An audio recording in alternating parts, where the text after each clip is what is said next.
तर मंडळी बाजारातून एक अननस आणला होता आणि त्याचा वरचा जो हा कोम असतो तो एक लावला होता.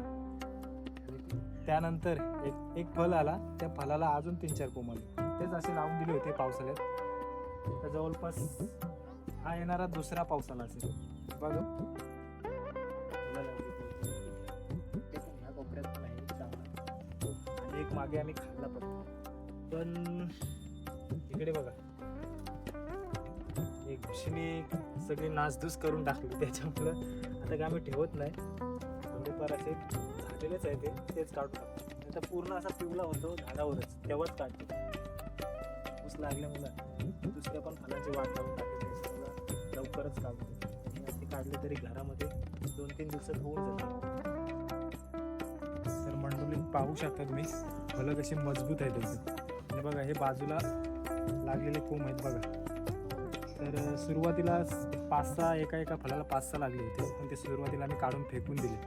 ते जरी मातीमध्ये लावून दिले असते तरी त्यांची सुद्धा ही झाडं तयार झाली असती. मागच्या वेळी आम्ही असंच केलं होतं आणि यावेळी ती काढून टाकली, कारण फल नाही तर मोठा होत नाही. ते 5-6 कोंब फेकून टाकले, त्याच्यामुळे फळाची साईज बघा एकदम मजबूत झाली.